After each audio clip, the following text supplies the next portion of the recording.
When you look at Senga, the big story was his splits, struggling on the road, having success at home. Really struggled at home over this last week. And the big story is the rest. We've discussed with Senga since he was signed here to the Mets that over in Japan, where he had a lot of success for a long time, you get your night to pitch. And I believe Senga was Friday nights. You pitch that night of the week, and that's it. It's not like Major League Baseball where you just shuffle through the 5 days, where you're pitching more in a shorter time period. Joe, are you buying in that these struggles would be because of that regular rest situation that he's not used to? Or do you just think what is happening with Senga is a entire product on the field as well?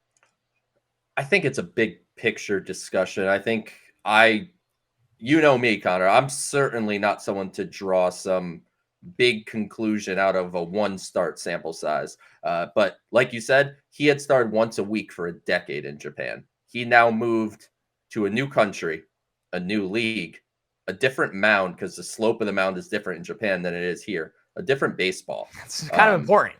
like everything is different for Kodai Senga. And, by no means am I trying to make an excuse for him. The control has been kind of all over the place. He's had a couple starts where he's throwing strikes. And when he throws strikes, that's the potential frontline starter that I think we were hoping Kodai Senga could be. But I think the inconsistency is something that we may have to deal with all year. Certainly, I would say most of the year. But when the opportunity presents itself, Kodai Senga should be pitching on 5 days rest. I know that, I'm going to go to Shohei Ohtani really quick. Not a Met, but correlation here. He DHs, so that maybe is a little bit of a factor. But Shohei Ohtani pitches on 5 days rest every single time. He hasn't started on 4 days rest yet this year. His next start is actually going to be on 6 days rest.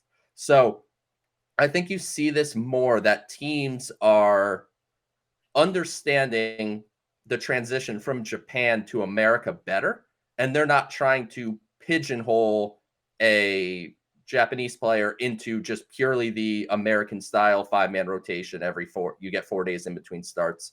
With that said, Senga's going to have to, at some point in time, show that he can do starts on 4 days rest.